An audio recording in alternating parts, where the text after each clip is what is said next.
All right, everybody, welcome. This is WARR Media, another momentous occasion here on air with Kyle Means, your editorial director. And this is what I'm calling the Fandemonium show. I did one of these midway through last year. Didn't really get it off the ground, but I'm really gonna get back to it here in 2022. I think I got a lot of cool people who I can talk to about things like fan culture, pop culture, the type of things that we typically obsess about, and I say in the world, comics, TV, movies, things that that we have a lot of fun with. And one of those guys is right here with me, by the name of Zack Quaintance, a good friend of mine, goes all the way back to college with me. We worked as young pups on the student newspaper at Southern Illinois University, and both like quite we were just starting to go back down memory lane a little bit before we went on. But it's been a while. But we've kept up in the time since then, and we both do certain do our own things in certain ways. But one way that we've sort of kept up is through the love of comic culture and comic books, and he's really doing his thing with the website comics bookcase, and really has established himself in his website with a lot of great thoughtful coverage of the comic books and the comic world. So Zack, man, he's been on before. If you follow us, he's been on some shows in the past, but this is the first time we get to see his pretty face. So uh, Zack, man, thanks for coming on, man. And what's going on with you?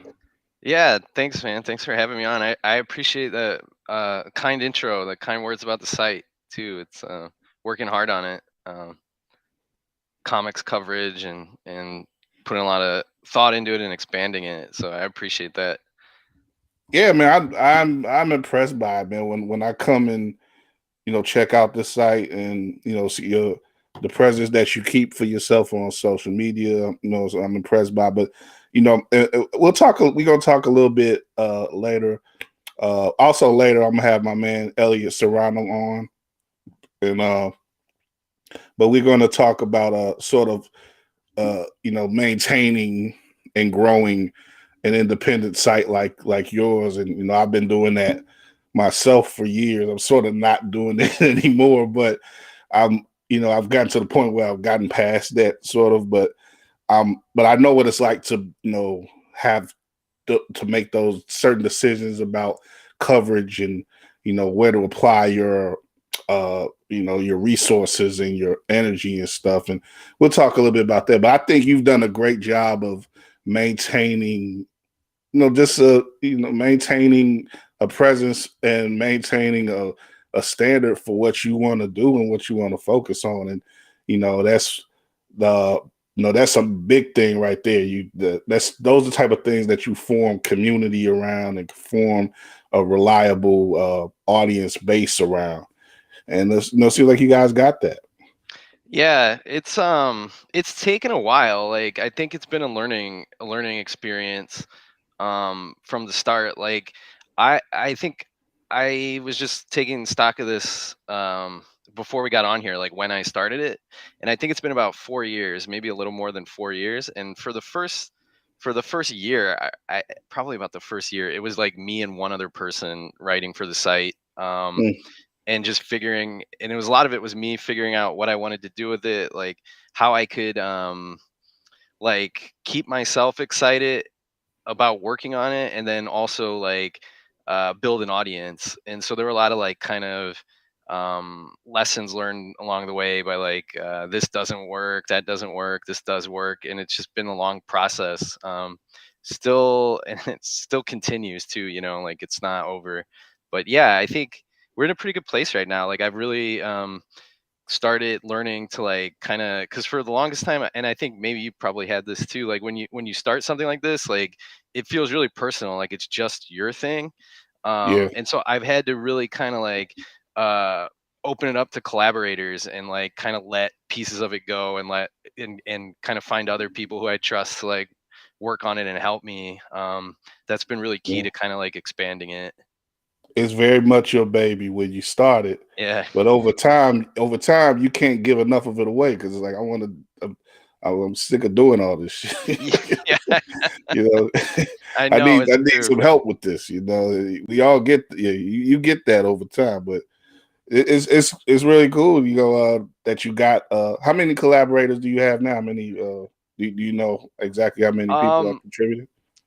I think it's like it's up over 20. Like we have a Slack channel and there's 16 or 17 people in there. Oh wow. Um, Not all of them write. Like I mean, I have people in there who work with me who might write for us once or twice a year. And then I have other people who write once a week. So yeah, it's like 2 dozen people, but I'd say there's a strong core of like 5 or 6 who are really active and probably write something every week or every other week. And like lately, I've been bringing people in who have like a really hyper focus on something in comics. Like I have a writer who's now just once a month writing a column about X-Men and another one doing the same thing with like even Teenage Mutant Ninja Turtle comics. So like Mm. and it's crazy because all those properties have an audience. Like there's people who are now only visiting the site, or I only interact with them on social media about this Teenage Mutant Ninja Turtles column. And I'm like, I had no idea that kind of demand was out there, but the guy pitched it and it was like a thoughtful idea, and so I ran with it and kind of So expanding that way. you more or less you allow yourself to, like, if somebody pitches you an idea, a recurring idea, you just like cool, you know, you don't necessarily seek out like on your, like you say, you don't necessarily uh call for people to write about something. You more or less take in people and are willing to work with them on whatever they want to write about. Yeah, it's kind of a mix. Like usually once or twice a year I'll put out an all call, just like because I think there's people who read the site who kind of like they maybe want to reach out but they think like, oh, they're not looking for people, or like I don't know if I can do that kind of writing. So Okay. once or twice a year I'll tweet out, usually through Twitter, maybe on the website, just put out something like, hey, do you like the site, like kind of writing we do you want to try, reach out, we'll see if there's a good fit.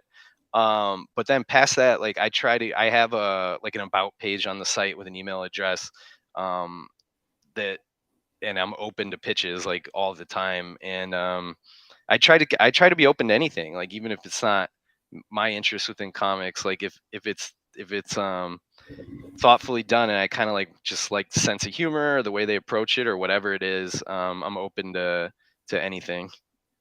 That's what's up. I never needed a Slack channel, so I'm impressed. That's enough for me to be impressed right there. Yeah, it was like I actually had to try twice to start it. Like the first time I did it, it was just like me talking to nobody. It's like the but the second time I was a little more deliberate about it, like had reasons for it. Like that's kind of where like a lot of people send me graphic novels and things they've self-published to review. And Mm. so I'll use the Slack channel to throw it out there and be like, hey, I got this book if anyone wants to look at it. And we've been doing a lot of stuff like I don't know if you saw, like for the Batman, we had like a group list of suggestions for comics like around the Batman, and so we've been using it to coordinate that way, like creating Google Docs and things to like come up with like recommended reading lists around movies and whatever else maybe people are talking about on Twitter. Sure. Okay. And there's a I know there's one particular article I saw on your site that I want to make mention of a little later, but let's get into the main subject of this podcast. And yeah, that is the Batman, and in particular the fact that the Batman is coming out. I have the link on my computer. I'm looking on my phone. Anyway, I have the is the Batman, the movie, of course, the big expected blockbuster coming out this Friday. And it's interesting because with your site, the original name of the site, right, was Batman's Bookcase, right? Yeah, that's right. So tell me about that right quick. Why did you originally name the site Batman's Bookcase, and why did you end up changing it? Yeah, I named it Batman's Bookcase because I thought it was funny. Like I thought it would be like a um I just liked the way it sounded and it made me laugh. Like this idea of like like we're writing for Batman's bookcase or something like that. Okay. And but then I ended up changing it because like I don't think most people got that joke. Like it Mm. was funny to me, but I think a lot of people thought it was like a Batman exclusive fan site or something, you know? Oh And so yeah. people were kind of coming at me on Twitter, coming to the site and expecting a lot more like Batman content that I Did was they see actually stuff for other putting out. comics and be like, "Yeah, what's this?" Yeah. Yeah, exactly. And at the same time, I was like reaching out to Marvel Comics, trying to like ask them for press releases and review comics. And I was like, it probably doesn't help that I'm like branding myself based on Batman and trying to cover Marvel Comics too. So, um, That makes sense. I liked the title. Though. I like you said. I didn't know exactly why you named it Batman's bookcase, but I thought it was funny too when I heard it. And then I was, the alliterativeness of it too, yeah, works a little bit more than comics bookcase. But the reasons, like I say, those challenges that you come up with when doing something like that, it makes sense that you have to wind up changing it. yeah. Because when I started it, it was like I didn't expect it to grow the way it did. Kind of like I thought it would just Yeah, be me kind of blogging about comics, but then yeah, your as it own got thing. Yeah. Yeah, exactly. And so if it was kind of an inside joke that I got and maybe a few other people thought was funny, that was fine. But then as it started to get bigger, it was like, oh man, I need to change this. And yeah, comics bookcase. It was kind of like me trying not to just totally blow up my branding with it, so like to keep it kind of consistent. But yeah, it does. I always thought it was really funny with Batman's bookcase, and we had this guy draw like a I used to like the old logo we had, which was like Batman at like a high school desk, like taking a test or something. It was kind of funny. It's Batman is just one of those things that is so, even if you're not really into comics, it's just in the greater American culture, is like one of those standards that we have of, there's always a Batman movie in production, if not released. There's always some sort of,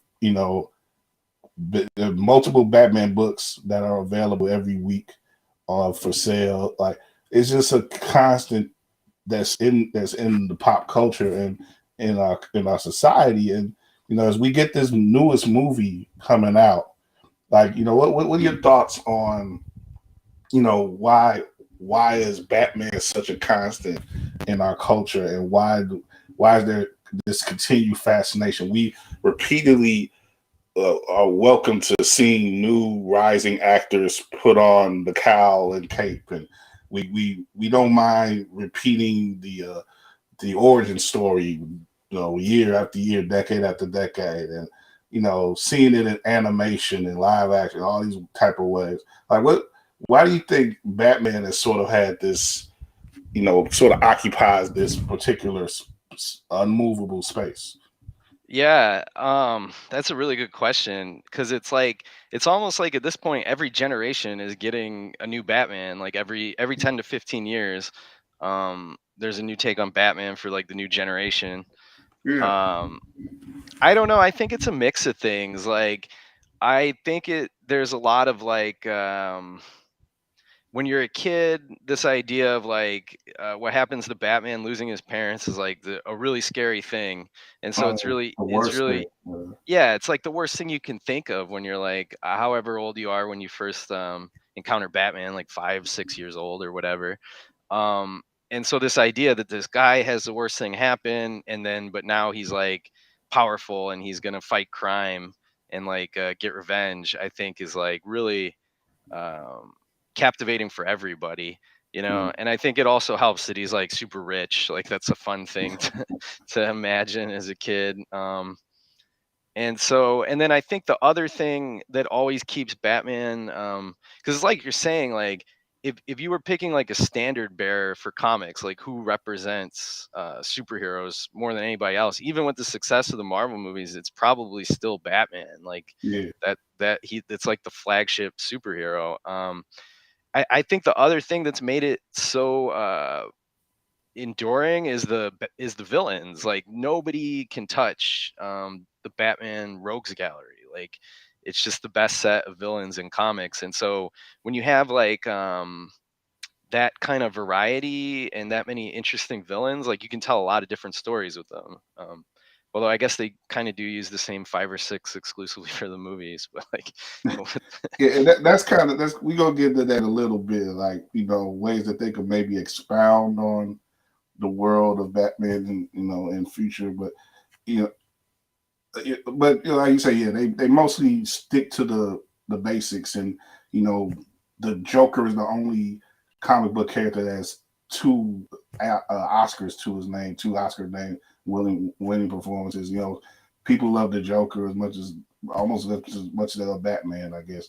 But this in this particular movie, we got the Riddler, who a lot of people are still familiar of amongst the Rogues Gallery, and of course Catwoman as the sort of anti-hero and love interest of Batman, and that's really been established in recent years with the comic yeah. books with Tom King and everything.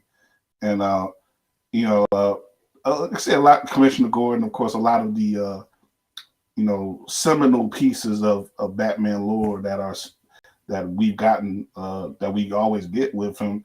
It seems like the book is, the movie, excuse me, is using a lot of the year one sort of story and everything, or similar to it. He's early in his career, of course, as a younger actor, and Pattinson playing him. What do you think about sort of the pieces that they use in that they're using in this particular movie? As opposed to some of the other movies that they've used in the past to. Yeah. The one thing I'm most interested in that looks new to me, and I've kind of avoided spoilers a little bit, but from what I understand, there's a lot more focus on Batman as a detective than we've Yeah. probably seen before. And I think that's a really cool approach to kind of hone in on the like idea that like um, Batman's this like really astute crime solver, which because usually when you've seen him on screen, it's just a lot of punching, like. Right.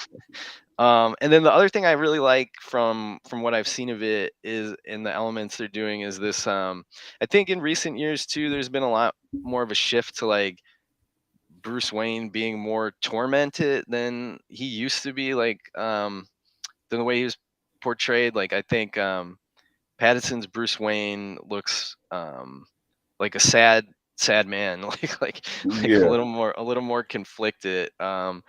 Than I don't know, maybe Michael Keaton or Christian Bale did. And so I'm kind of curious about that. And then those look like two of the elements that are more interesting. And then I'm a sucker for like year one is probably my favorite Batman comic. Like, and so whenever they do the early year one references and influence, I always think that's great. Okay. Okay.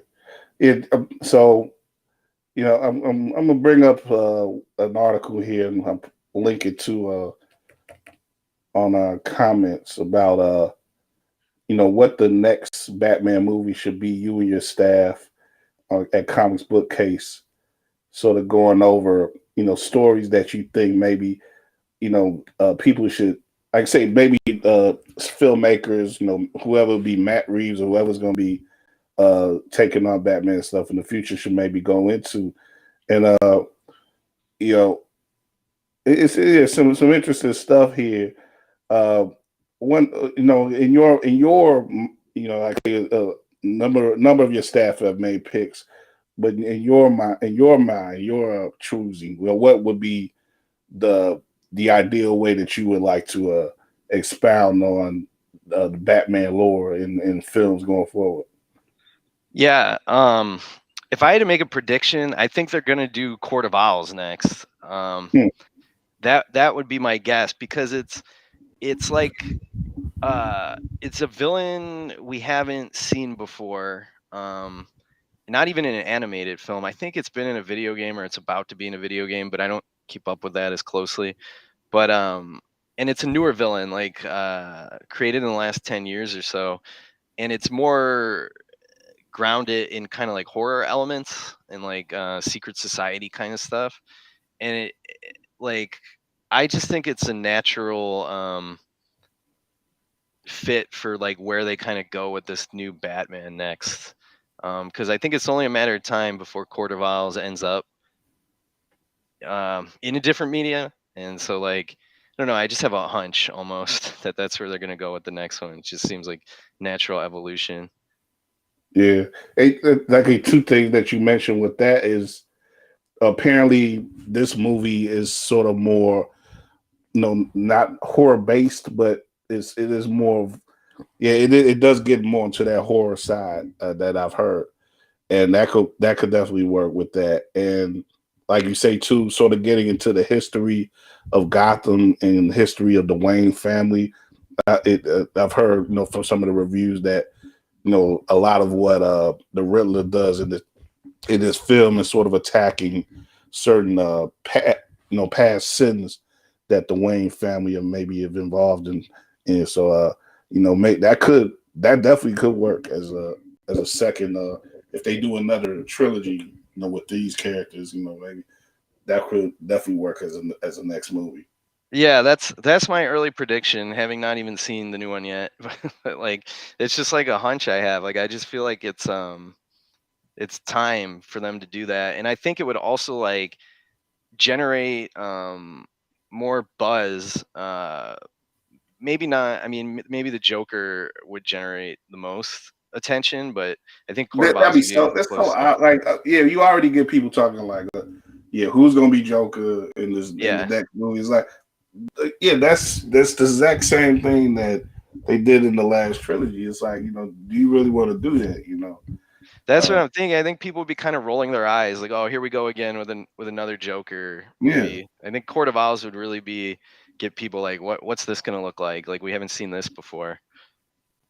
right, yeah, definitely. I mean, it seems like, from some interviews and things that I've read and seen with Matt Reeves, that he's not trying to go the obvious route with a lot of these things. And they also have these other plans with, streaming and everything. So they're gonna utilize space to tell stories of Gotham in various ways. So, you know, yeah, you don't have to like I say, go the same path that Nolan did, or Tim Burton or anything like that. Just, you can make it into something different. And it seemed like, making a 3 hour movie off the rip seems to be like, that's an interesting choice in and of itself.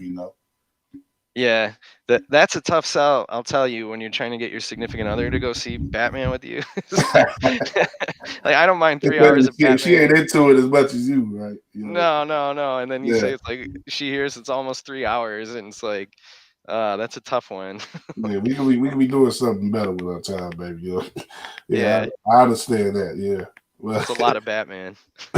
exactly. Yeah, but yeah, hey, for the most part, I've heard it's not that much of an issue. But again, those are Batman fans for the most part. So, yeah, Yeah, I'm with it though. I don't have nothing to do. So, yeah. I think it'll be fine. And we're going to a theater that like they serve you food and stuff while you're watching, so it'll be a little bit more. It won't there you just be go. sitting in the chair the whole time. So And there's this talk too about them having higher prices for this movie. So you might as well get your money's worth, man. yeah, Get you some good bed, what they call bed seating or whatever. like one yeah, of yeah. those, yeah, one of those real comfortable things. And like I say, have you some Recliners. food, yeah, have you some food brought to you or something. Make a night out of it. That's the plan. Yep. But yeah, I want to get though, before we uh, talk about some other comic, stuff I want to talk to you about. Uh, as far as comics go with Batman in particular, this is pretty interesting. So I get this sort of happens. I don't know. Maybe you could tell me better.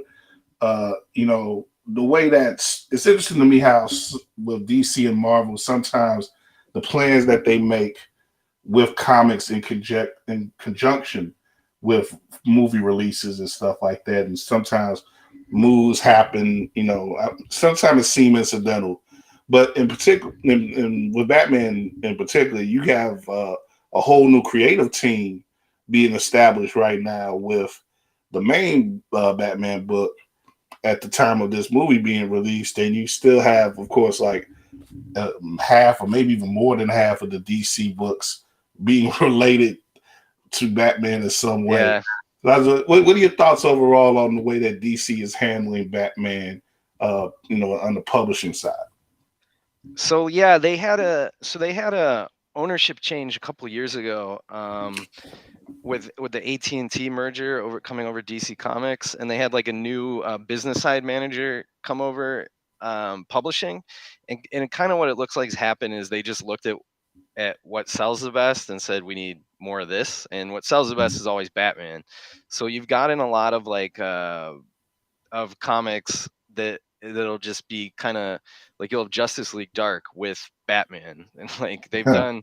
So you have like a lot of Batman association, and people kind of make jokes about like, oh, uh everything in DC is Batman right now. But the thing is, like, the Batman comics they're publishing are really good. Like, it's kind of a really good time to be reading Batman comics.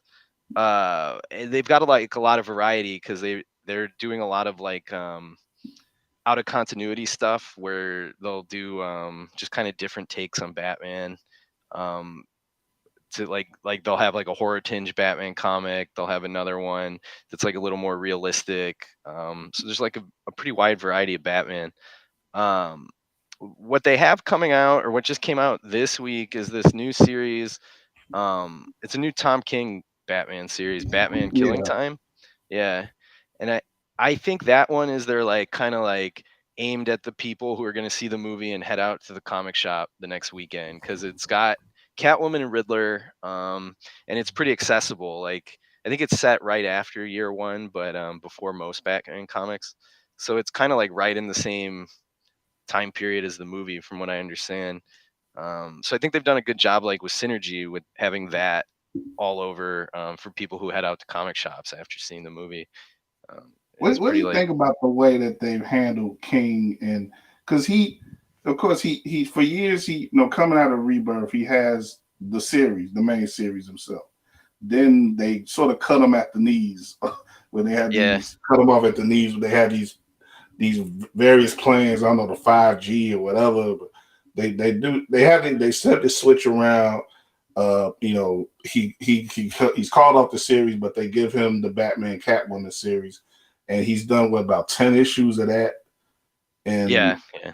that's been paused, I guess, right now. But now you got this Killing Time, but I don't. I guess I pay enough attention to it to where it's sort of confusing to me, but maybe it's not confusing to others. I don't know. What do you think about handling it that way? Yeah, so that 5G thing was really interesting. It was what they were gonna try to do is kind of age out all their existing heroes and replace them sort of with like one big event that restarted everything. But the planning was kind of contentious, and what ended up happening was the co-publisher kind of got fired over it. Like, they were just kind of like, you know what, we're not interested in any of this. Um, and so he got axed essentially over this failed plan for 5G, and then uh, so they've kind of like done a little bit of those plans. Like, some of the better ideas made it through, but they've kind of gone back to a little more traditional publishing with that stuff. But yeah, the Tom King, he was gonna leave the title over that so that they could have a new Batman, but he was gonna finish his own story with a separate series, Batman Catwoman, which has just been totally decimated by the artist being late on the book. Um, Hmm. so yeah, I could understand why that's really confusing. But they've got him. I mean, I think what he does is really. I'm a big fan anyway of his work. But I am too. I could go on for a while about him. Like he really got yeah, me back in the comics. I could say with But like I said, I'll do that for another show, baby. But go ahead, yeah, go ahead. I think what they have him doing, which is really smart, is they have him doing these kind of more contained series, so he doesn't have to do the like really long Yeah, like the months at a 12 time stuff. issue maxi Yeah, maxi series. Yeah, exactly. And then so they're selling those in hardcovers at bookstores. So you don't even have to like if you don't really have to pick them up in single issues if you don't want to end up going to a comic shop. You can just get his stuff pretty soon after it's finished and read it all at once. So I think that's what they're doing more with him is he's kind of like their prestige, like straight to hardcover sort of writer now, unless like I don't think he's doing anything right now that's like interconnected with what other writers are doing anymore in their like shared universe kind of stuff. definitely, definitely. Let me bring in another guest for this hour, man. My man Elliot Serrano, the King of Geeks. What's going on, man? Good evening. Good evening. Hey, good to see y'all. Good to see y'all. It's Yeah, all definitely. Batman all the time, huh? Have you guys crossed it in any way? Because Zach is from the Chicago area too. He's got the comics book bookcase website. Yeah. They do a lot of good work over there. I don't know, Zach. Have you reviewed any of my work? I mean, I am quite a bit. I'm the Ron Burgundy of Chicago comic book writing. No, I'm from Chicago, but I haven't been there. I mean, I haven't been there in the last 10 years, maybe more, a little bit longer. I did make it out to C2E2 this year, but I was only there for a day. What do you think? It was probably I had a lot of fun at C2E2 this year, but everybody was telling me it's usually a lot more crowded, like they limited crowd size or something. Yeah, way more crowded. Yeah. Before pre-pandemic, it was like pretty popping with that. Zach, I'm sorry. Is it me, or are we not allowed to mention the name Dan DiDio anymore? Is it like Voldemort now? We can't say his name. I didn't know if it was if people would know who he was, But yeah, that's the he's the one who was. You really got to be in the comic books to know Dan DiDio, like, and really be into dissing DC probably. I've had breakfast with Dan DiDio. He's a fine guy, but yes, a lot of funny inside. It's a lot of inside baseball, but a lot of interesting stuff happens surrounding him. Yeah. Yeah. No, I interviewed him once as well. I thought he was a great guy. He's super funny, like really excited about the stuff. So, but yeah, that he's no longer with the company at this point. I'm like, hey, but I think he's doing okay for himself right now. When you've been in business as long as he has, and got to do. I mean, he did give us the New 52. Yeah, no, I bought plenty of DC comics during the Dan DiDio era, so it should span like 10 years or so.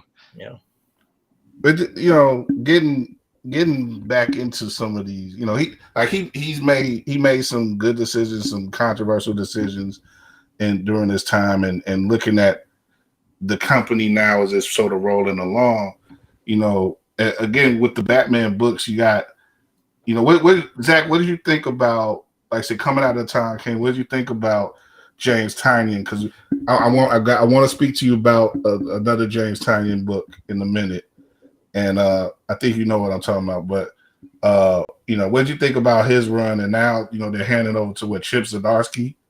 So yeah, eventually, eventually. I thought it was right away, but so what do you think that sort of signals for? Because those two pretty high profile authors. What do you think that signals for the Batman books going forward? Yeah, I think they always like to put a bankable name on the Batman main book, and I think they also don't like to take too many chances with that one, with the flagship one. Like they want somebody who's going to be interesting but not maybe too interesting. Like I think that's where they go with that. But I actually ended up liking the James Tynion run once he got past the Joker War stuff and into the Fear State stuff that he kind of finished with. I thought it was fine, and I'm excited. I guess, I mean, like I said, like they don't take too many risks with the main Batman book. I think Tom King was probably the what he did on it was the least typical Batman we've seen in a long time. Like more character driven. But I really don't know what to expect at all from Chip Zdarsky. Be interesting. It's kind of interesting because he's also writing Daredevil right now. And I don't know if that's ever happened at the same time, having one writer do both Batman and Daredevil. It seems like a lot of people are just doing different things right now. You got these, exclusive. Some people have these exclusive deals. You got some people who are doing these things on these blogs or whatever that they got now, but they're writing books as well. And Tynion, he was writing Batman last year, but he also wrote this real cool book that he brought back this week called The House on the Lake. And I just want to, you sort of put me on to that in a lot of ways. Oh, cool. And I love the book. I'm midway through the latest edition now. I couldn't get through it before we did this, but it's a really cool book. And I just want you to talk about that book in some ways, and a little bit, and what you think about that, and what type of because it's not a typical comic book in any way. So it's really in many ways a horror story, and it's not, like I said, it's not it's not a comic, it's not a superhero book at all. That's what I should say. Yeah. It's not a superhero book. It's just a really well written, like I say, pretty much a horror story. Yeah, I absolutely love that book. I thought the first issue was basically perfect. Like, one of the best ones I read last year. Like, just so people know, like, the kind of premise is that the whole world has sort of ended, but these people are living in a nice house on the lake, which is the full name. Nice house. Yeah, it's like a super luxurious, like modern house where they can have anything they want delivered. They can just write on a piece of paper and it shows up at the door the next day. So I mean, like, also called an introvert's dream. Yeah. Like that was one of the coolest issues, because it really, I don't know if you guys ever wrote about it or somebody else, but it really just modeled the whole pandemic experience, because it was like, you could write down a list of shit that you want, and then it'll be there, leave it outside your door, it'll be there 2 hours later. All the things be there. So it's basically Amazon. Yeah, 100%. It's all of us stuck in the house, not able to leave the house, and the world is burning outside, but we still can get, all the snacks and cleaning supplies we need for the moment. All I need are my sweatpants. As long as you give me various sizes, right? Cool. Yeah, that's where it clicked for me when they revealed that like they can just order whatever they want. I was like, oh, this comic is about what it feels like to live through the pandemic, like to be at home living through the pandemic. And that's when it went from being like, this is a really strong horror comic to like, oh, this might be my favorite comic last year. And I looked at a piece on Polygon today. They mentioned, at the center of the story is this, it's a person, but it's a creature or some thing named Walter that gathered all the people together at the house.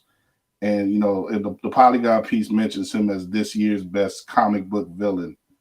And it's really, I guess that's the crux of the story. We're going to find out eventually what his motives are, and what is he really doing with these people. And it's just really fun. Like, it's pulling me in completely.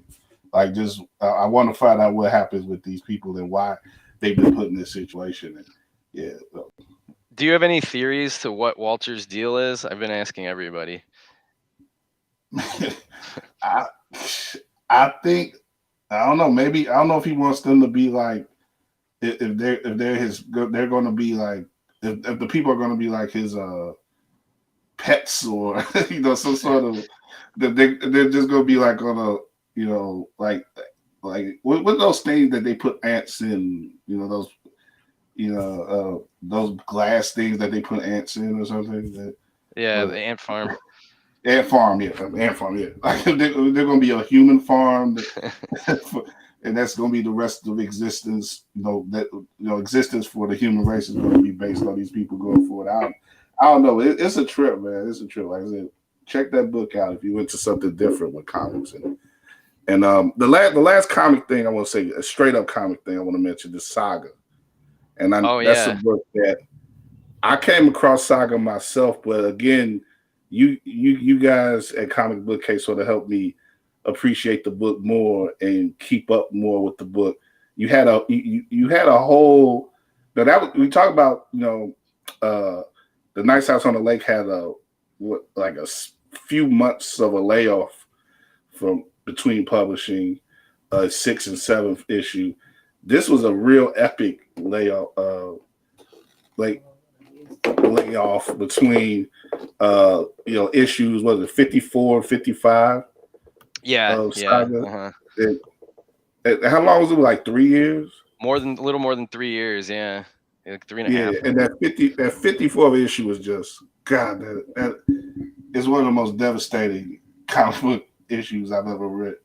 Absolutely. And what are your thoughts on that book coming back? And what do you think about? It's been about 2 issues now. I read the first one. I haven't read the other one yet. But what do you think about its comeback? And you think it's still on the ball?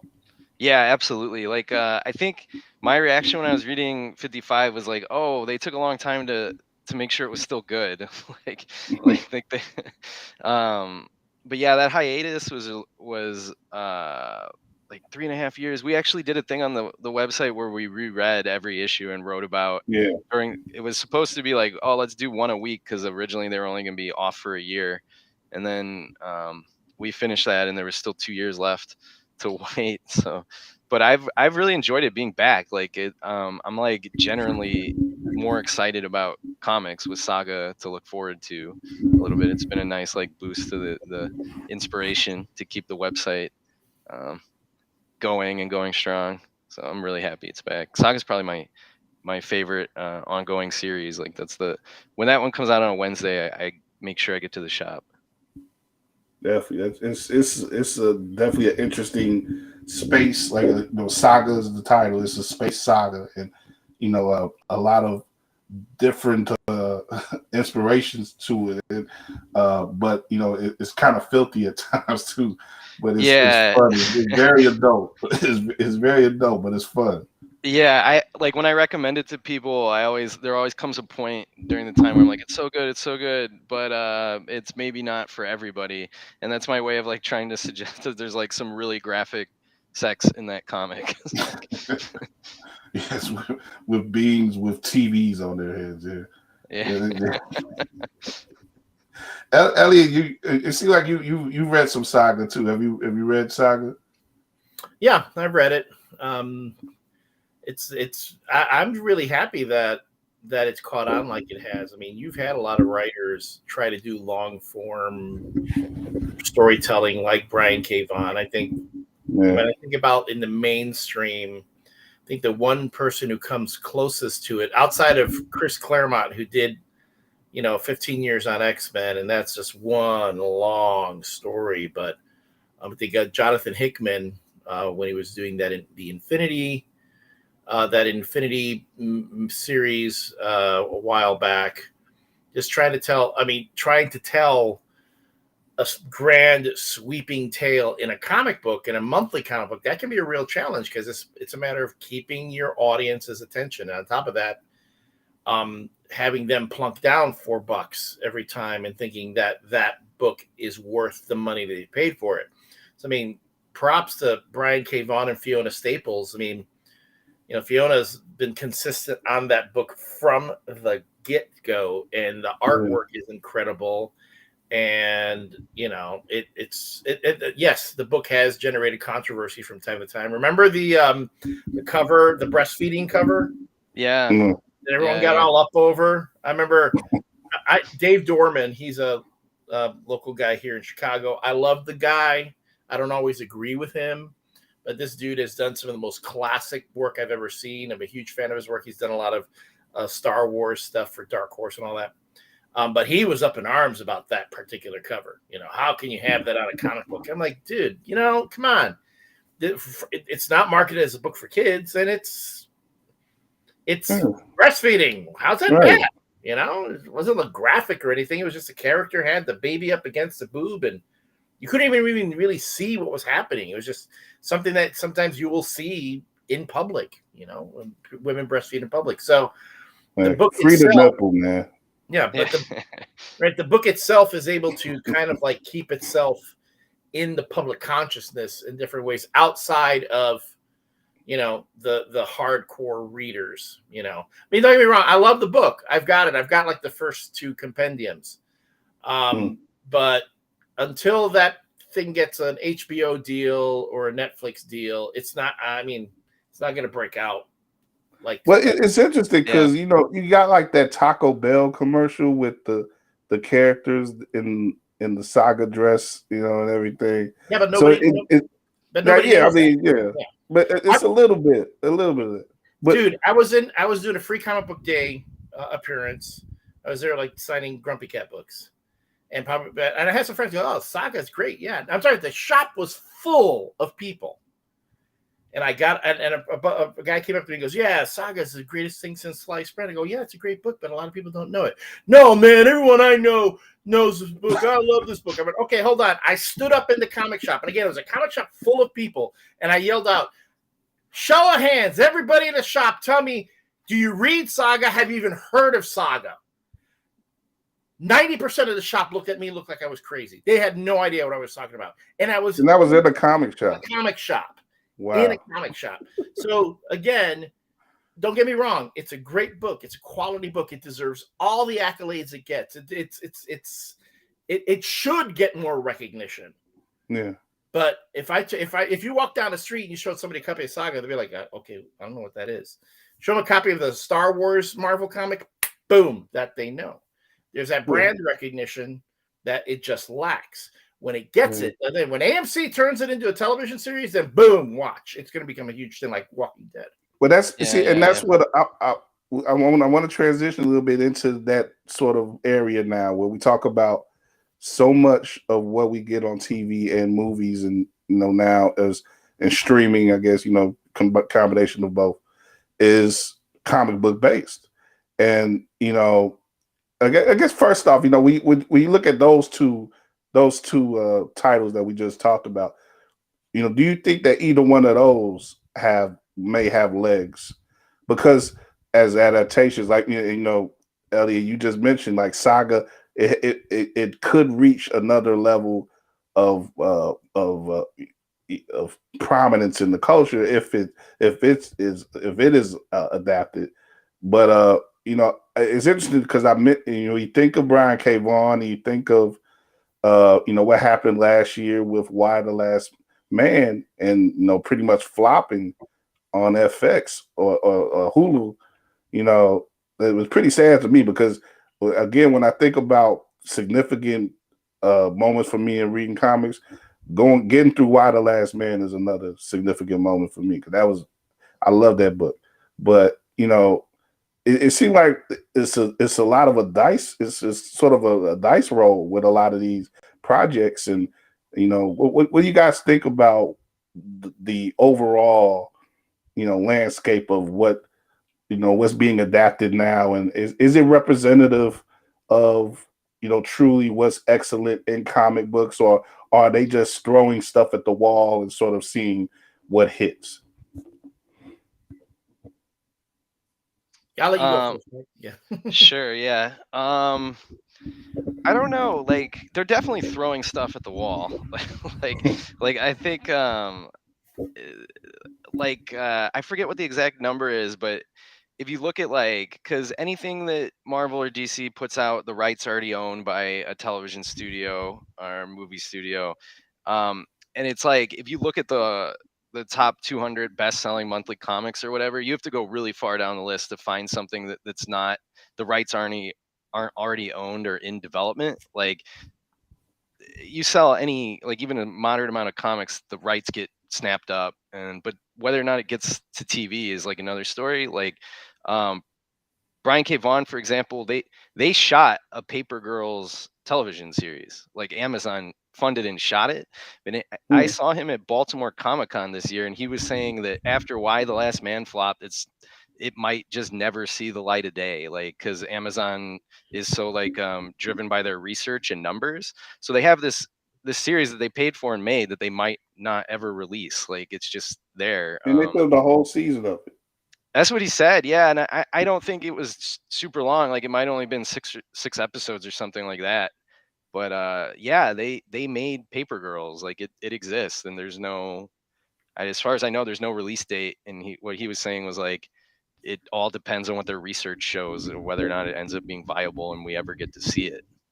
Does that sort of thing? Do you think does it get attached to an author? Because like those are different books, very different books, but it's the same author. So it's like, well, this Brian K. Vaughan property isn't working. Do you think that could impact like the adaptation of a saga or something like that? Yeah, I mean, I assume so. I don't know. I know that like writers that become well known and like that Brian K. Vaughan is probably more likely to get his stuff adapted than most writers, you know. But yeah, I don't know. I don't know how much of a liability Why the Last Man so publicly failing is. Like it seems, well, based on what he said about Paper Girls, seems substantial.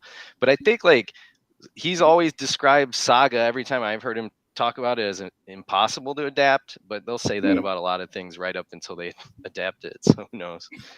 I could see it working better as an animated show, I think, than live action for sure. Yeah, that would like it. I'm surprised why that doesn't happen more, and maybe more people be open to that with something like Invincible. You know, the success that had and everything. They got this The Boys spinoff that's about to come out too. That's animated, but I think that's like a it's like a different type of series. I don't know, but you know, Elliot, what do you think about? Like I said, what do you think about how these comic products, are being dealt with by these networks and streaming sites and stuff? If there's anything I learned, quality is no indication of success. I've seen really good adaptations totally peter out and get no attention. Yeah. I've seen crappy adaptations just catch on. People are like, oh, okay, that's cool. I want to read the comic books. Oh, comic books, nothing like this. I think about Scott Pilgrim versus the World. Remember that Edgar Wright film he did a while back? I love the Scott Pilgrim books. I thought Edgar Wright did a great job with that movie, putting it together, distilling everything that made it work into a film. The movie is now kind of like a cult classic. Was it a huge box office hit that the movie makers were hoping it would be? No. You know, but it was a good movie. You have a lot of really good things that go nowhere, great things that sometimes catch. And let's be honest, there is something to be said again for brand recognition. You know, the Marvel is mining every property they can get. Yeah, as Zach said, there are things out there that have been licensed to other companies. Freaking Marvel buried the Fantastic Four in their own publishing line because they knew they couldn't do anything with the Fantastic Four. And they just ignored them. Now that they get the rights back and they can make a new movie with them, they're suddenly elevating them again. So the comic book owners themselves even hold a little bit of responsibility for what's happening with those characters and where they are kind of like in the audience awareness of them.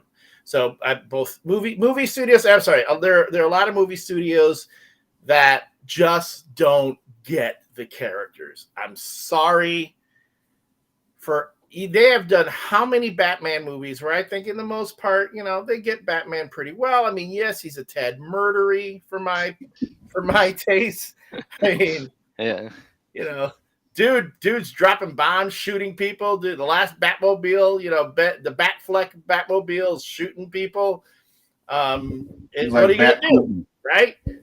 But it sells, right? Whereas for the life of them, they can't figure out Superman. They've yet to figure out Superman in the films. They kind of got a handle on him. The CW's kind of got a handle on him in the Superman and Lois show, but that is like a Elseworlds version of Superman. Like Zach was talking about, all the DC and DC Comics is taking Batman and doing all these out of continuity type things. Funny, I had pitches, all different types of Elseworlds type pitches for Superman, Batman, back when I was pitching to DC, and they were like, "Nah, we're done doing Elseworlds." You know, now that's all they do, but they don't call it Elseworlds. They just, it's a Batman story. It's in this one, the Joker's the good guy, and Batman's the bad guy. And don't get me wrong, that Batman White Knight, that book is incredible, but Sean Murphy's art is what makes it, right? But then you're there. So you sit there and you go, all right. It's, as you said, it's the roll of the dice, because it can't be that we've got a quality book with a quality filmmaker on it. It's got to be a quality book, quality filmmaker. We got to release it at just the right time, at just the right moment when people are gonna get into it, and then hope for the best at that point. But if anyone can figure that out, how to do that, they're gonna make $1 million. How would we apply all of that to what James Gunn is kind of doing right now? Because the Suicide Squad movie last year wasn't a big hit either. It was reviewed well, but it wasn't a big hit. He comes out with this Peacemaker series, which I loved, and a lot of people loved, and it's sort of got a moment for itself now. They're gonna have a second season apparently, but I'm sort of using that as opening to get your guys' thoughts on that if you have any overall thoughts. But it is interesting what he's doing insofar as, like I say, it's sort of Elseworlds, but he is working with the main characters in the DCEU right now.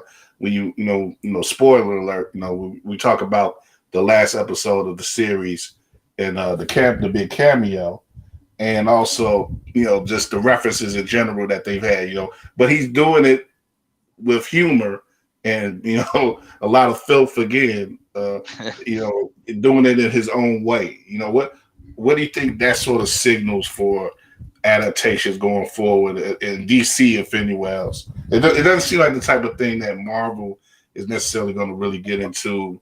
Maybe a little bit with Deadpool eventually, but it's really its own thing. It seems like it's operating as its own thing right now. This little corner that Gunn is formulated for himself. I'm sorry, but DC's got to gamble and do all the crazy stuff because they can't do the Marvel. They just don't do it.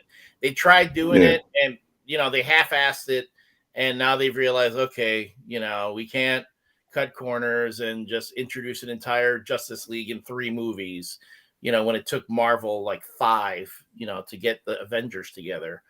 But don't get me wrong, but going in their own direction, I call it counter programming. So DC is going to make a Joker movie where it's essentially Taxi Driver, but with the Joker. and then the Joker will be the one who actually gave birth to Batman. All right. Okay. If that's what we want. I mean, don't get me wrong. The movie was good. I was like kind of surprised at how good it was, but I'm like, I remember when Scorsese did this. Okay, fine. Right. And the Suicide Squad, there were Suicide Squad and the Suicide Squad. Yes, the Suicide Squad was better than Suicide Squad. But let's be honest, Suicide Squad sucked. I mean, it really, really sucked. Unwatchable. Down to even where they used the Ghostbusters ending. First Suicide Squad literally had the Ghostbusters ending. Had the Suicide Squad facing off against this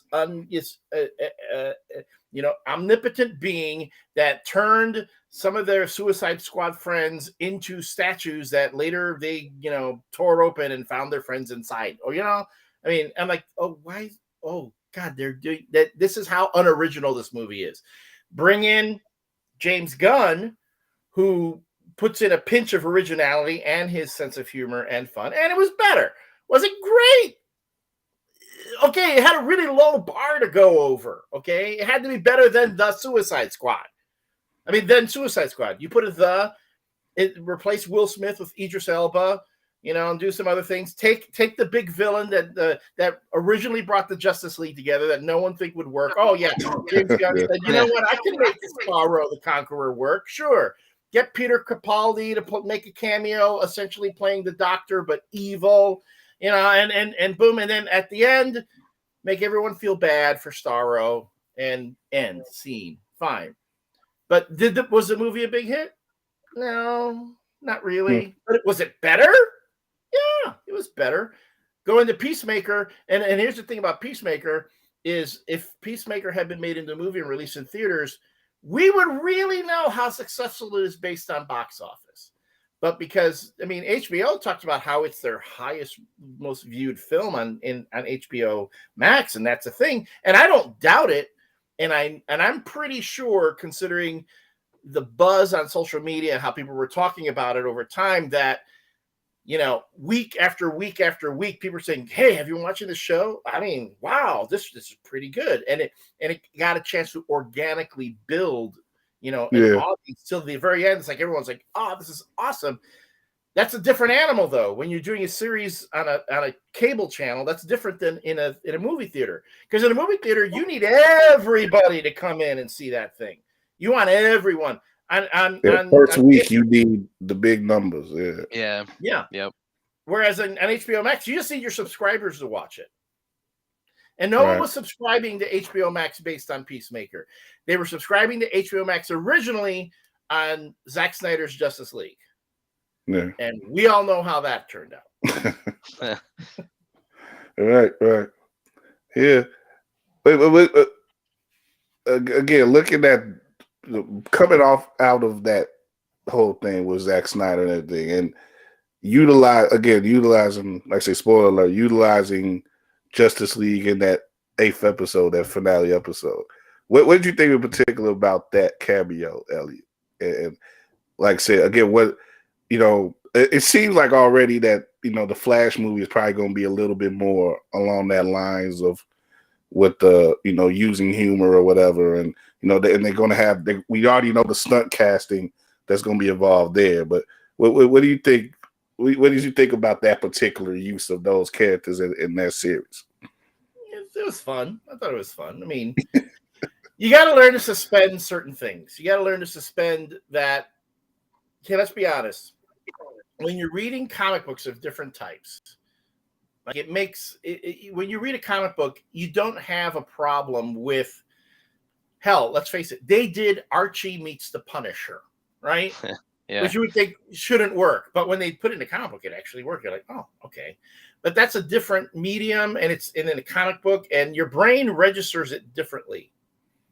When you're watching live action movies and you see these representations of movies, I'm like, okay, so now after seeing the Peacemaker finale, and I saw Jason Momoa as Aquaman, when I go to see Aquaman 2, I'm going to have in the back of my head, Aquaman has sex with fish. That's the same Aquaman. It's the same guy. Yeah, same actor. It wasn't like they got a different guy. It wasn't like a multiverse version.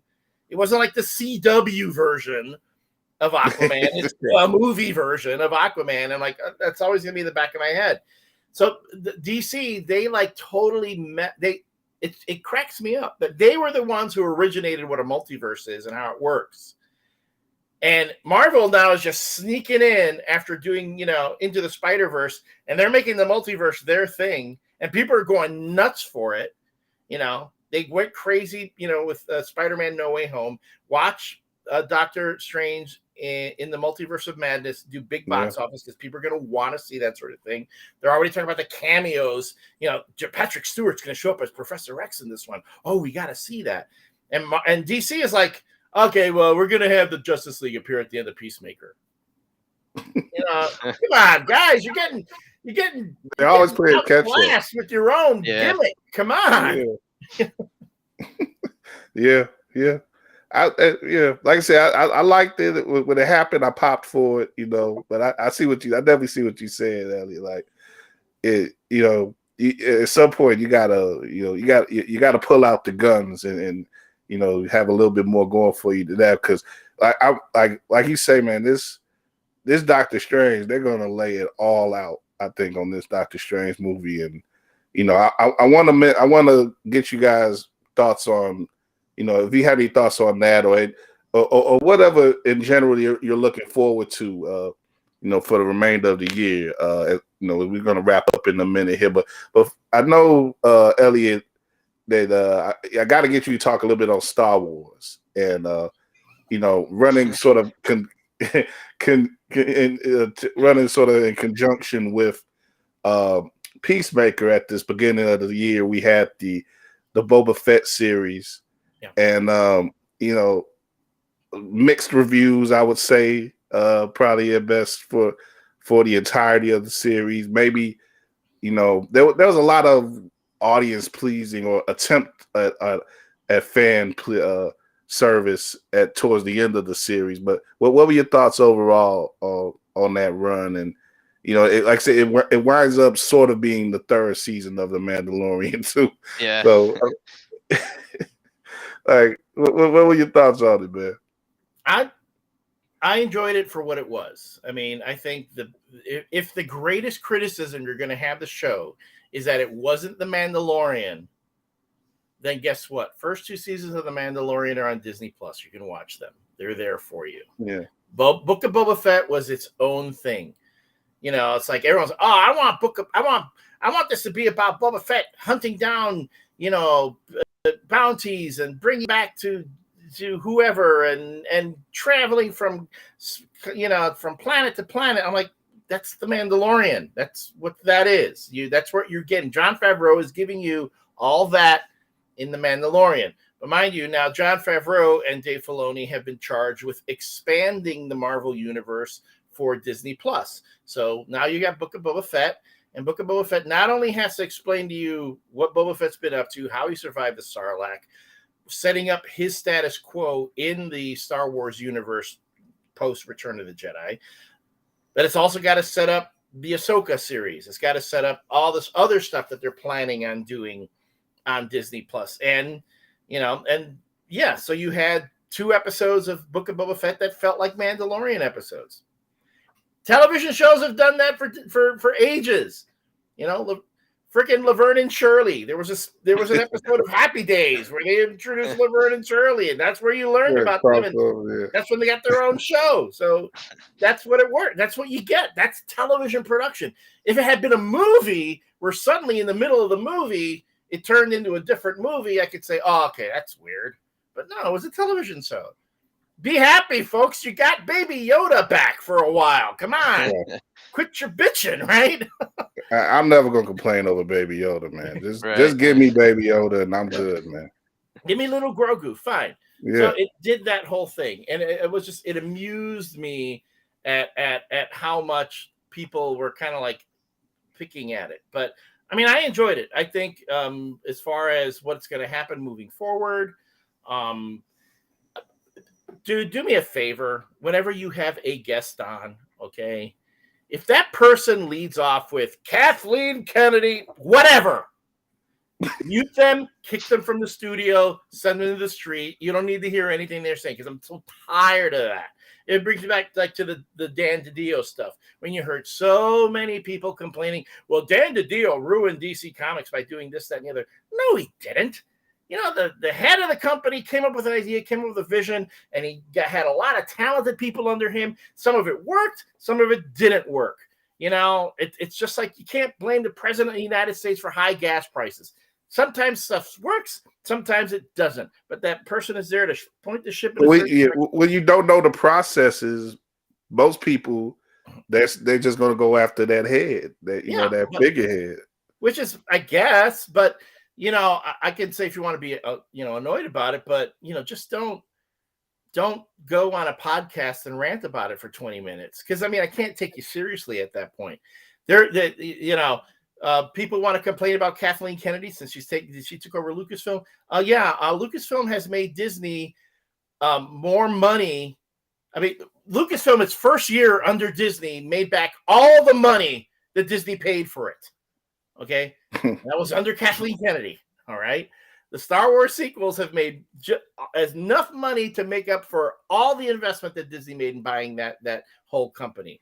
So it's gonna work, and it's working. I mean, you might say, well, it's not the same as I remember, blah blah blah. Well, you know, it in the end, these business folks, they look at the box office, and that works. And quality is no indication of success. Yeah, sometimes you have stuff that's not that great that does really well. You know, so I hear you, man. You excited to see Ewan McGregor as Obi-Wan? I'm excited, but even Ewan McGregor himself has said he is amazed at how much people are reacting to this announcement, because Ewan McGregor himself remembers how people acted about the prequels, how the older Star Wars fans, a lot of rewriting of history. You know, the entitled douche bros who are like, nah, you know, the Simon Peggs of the world who said, this isn't my Star Wars. This isn't the Star Wars I grew up with. You weren't there. Jar Jar Binks, blah, blah, blah. You know, I mean, they hear these things. And this was even before like social media really became a thing. So Ewan McGregor heard that. And it's like, he's like, oh, should I be doing Obi-Wan again? It wasn't like people loved me then. I love Ewan McGregor as Obi-Wan. I like the prequels. Did they resonate with me emotionally? No, but I still enjoyed them. Fine. So he's saying, oh, I'm being Obi-Wan again, and everyone's loving it. Oh, that's right. Because the kids who went to see the prequels, not the ones who were on social media complaining and talking about how their childhoods were being raped or whatever BS that, you know, the older fan bros were saying. The kids who went in and said, hey, I like Jar Jar. I like these stories. I like what it's being told here. I'm enjoying it. They're now older and saying, hey, I want to see this Obi-Wan come back. So, you know, having said all that, I mean, I'm looking forward to it because I've always been a fan. Yeah, definitely. Like you say, if you're like 25, 30, yeah, that is your Obi-Wan. It's not the guy. It's not Alec Guinness. You know, yeah. And when you consider that Alec Guinness did not like playing Obi-Wan, he was like tired of Obi-Wan. He once told the kid, this is in his own memoir. He was at a church thing, and some little kid asked him for an autograph, and Alec Guinness, who had been tired of hearing about it, said, I will give you my autograph if you never talk about Obi-Wan ever again. He told this to a little kid. He says in the book later he regretted it because the mother was like, oh my God, how could you say that to my child? But I'm like, Alec Guinness was tired of Obi-Wan. At least Ewan McGregor's like, yeah, I love it. I'll be Obi-Wan. Hey. I mean, although how many of us are going to say no to a paycheck? Come on. Right. Yeah. That's why I appreciate, you know, Patrick Stewart and some of the more recent English actors and stuff. They know when to get serious, and they play Shakespeare. They've done all types of Shakespeare and stuff. But when the money's there, you know, Patrick gonna get in that wheelchair when the money's right. Why not? Why not? Yeah. You know, I'm sorry. That a wheelchair has the wheels make up 2 zeros, but I would like 4. Exactly. 5? Yeah, a little more. Wait, I'm sorry. Is that a 10-minute cameo? I'll do it for But exactly. But again, over under. How long do you think he's gonna be in Doctor Strange? It's gonna be like I'd be surprised if he's in it longer than 10 minutes. Yeah, that seems unlikely. Yeah, I'll be surprised if he's in there longer than 10 minutes. I'll be like, he'll show up and he'll be like, well, you know, you'll have that bit like, remember when Peter Parker stepped through the portal? I mean, when Tobey Maguire stepped through the portal and everyone went, like that. You're going to have those YouTube reactions when Patrick Stewart appears as Professor X, and people are going to go, and then that's about as long as he'll be in the movie. Do you think they're setting up the Illuminati in a way? I don't think they'll call it the Illuminati. Yeah, they probably will. Yeah. You already have enough conspiracy theorists out there. You don't need to give them more information. Yeah, they don't want no part of that. Yeah, you're right. Yeah. Is that the big thing that you guys are, personally, that you guys are looking forward to, or anything else that, really, like, as far as like any type of big projects or anything that's coming out? Like, I don't know. I lose track of what's even coming out this year, like until it's within 2 or 3 months at this point. Because like all I know is that I think next month we get Moon Knight, and then Doctor Strange the month after that, and I don't even know what's coming the rest of the year. Yes, I guess. Yeah, I guess Flash is coming out, and I don't know, maybe Aquaman. Yeah, but There's yeah, got to be you're another right. Marvel movie too this year, at With the least. yeah, God, is Thor coming out this year? Yeah, see, it's so many of them. It's Love and Thunder is supposed to crazy. be coming out this year. Yeah. Yeah, Yeah. it's so many of them, man. It's crazy. I want But, Marvel. I want Marvel to do like Beyonce. You know, remember that time Beyonce just dropped an album out of nowhere, like Yeah. nobody knew it was coming. Oh, One day, like 1 week, Marvel says, "We got a new X-Men movie coming out this weekend." No hype, no God. promotion, just out of nowhere. Like they say, "Hey, guess what? New X-Men movie Friday, be there." And people will be like, Yeah. "What?" And they'll be like, and I'm telling you, it will make money. It's not going to matter. People are Oh, going yeah. to go nuts. It's going to go. People gonna kill themselves trying to get to the theater first. Like, Mhm. like just drop it on a Thursday. Like, yeah, 10 o'clock tomorrow. Wow, New X-Men movie. Just so you know, that's all. We recast everything. Wait till you see Yeah. the new Wolverine. You're going to lose your shit. You know? Exactly. Marvel could do that, and people would go nuts. They would go. So they don't really. Yeah. I mean, don't get me wrong. It's not going to work with like, okay, Ant-Man 3. That's not going to happen. But if they just decided one day drop, okay, oh yeah, X-Men movie, Disney Plus tomorrow.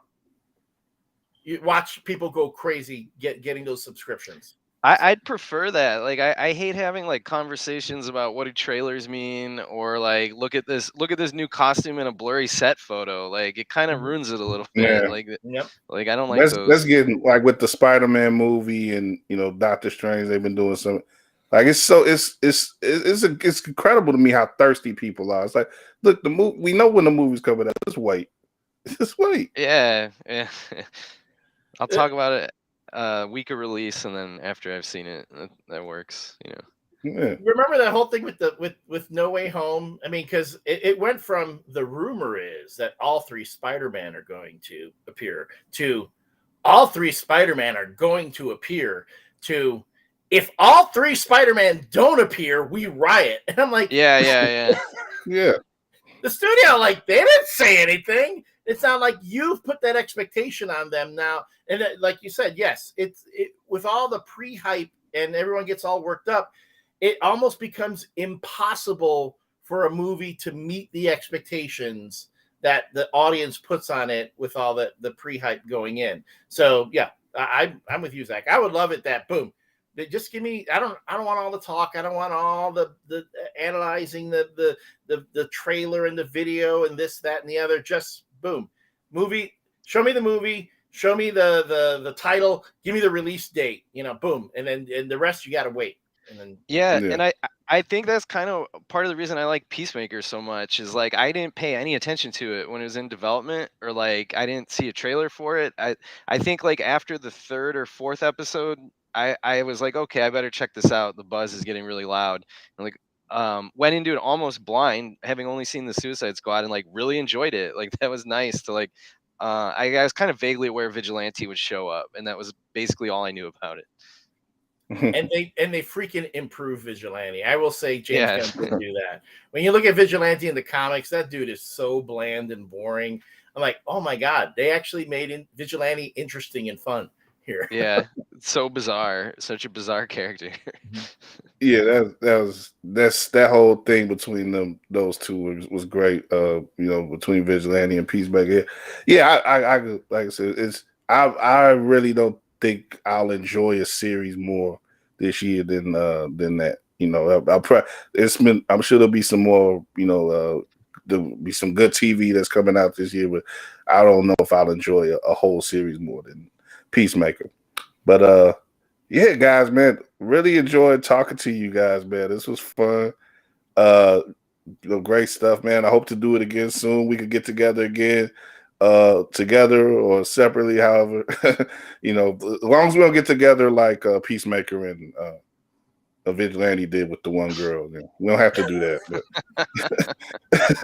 but Well, guys, you never know. I mean, depends on who's. Well, the way you drinking, way you enjoying your little cocktail there, Elliot. I guess you might be down. It is whiskey. Well, I'm gonna say it was Whiskey Wednesday, but it's Thirsty Thursday. So yeah. There you go. I'm with either one of those, man. But yeah, before we go off though, man, let everybody know, how to, keep up with you guys and what you guys are doing. If you got anything that you do want to plug right now, man, feel free. Find me at comicsbookcase.com, Comics Bookcase on Twitter, and we do have a couple, like Kyle mentioned earlier, we have like picks for good Batman adaptations that haven't been made yet. Kind of proud of that list. There's a lot of variety on there, so check that out. It's easy to find. It's right on the homepage. And comicsbookcase.com one more time. Definitely check out their site. And you could find me. I have a number of different Facebook and Facebook live streams and on Twitch TV. The MCU review can be found at facebook.com/MCUREVU, as well as on Twitch Take TV. your time, Elliot. Thanks. And on Twitch TV. Also, my James Bond podcast, Shaken Not Heard. You can find that both on Facebook and YouTube. Yeah, you can also listen to the MCU review as part of the Caffeinated Comics podcast on the Radio Misfits podcast network. Just tell your smart speaker to play the Caffeinated Comics podcast. Cool. All right, man. That should be it, man. I'll let you guys enjoy the rest of your evenings. Again, like I said, really appreciate it. The conversation. This was fun. We're gonna try to do some more of these, like I said. Just talking about fun stuff like this, comics, TV, movies, stuff that really gets us going. Have some of my other people on from WARR Media as well, interacting with guys like Zack and Elliot, who are just great with these type of subjects. But like I said, we'll be back soon with another one, and we're gonna do definitely do some more reviews and recaps. Definitely get some TV recaps and stuff. And so keep watching for that for WARR Media, at WARR Media on Twitter and Facebook and IG. And of course, our our podcast, WARR on Anchor, that distributes us to all the major podcast platforms. Whenever you like to listen to podcasts, just search WARR Media, and we are there. And give us a good rating if you please. And also, if you're watching this on YouTube, WARR Media on YouTube, subscribe and get notified whenever we go live. So that's it for now. Zack, Elliot, hope y'all enjoy your next viewing experience and your next reading experience. Like I said, I'm gonna get back to the nice house on the lake myself, and that's it. Y'all keep reading, keep enjoying, and we'll talk to you next time.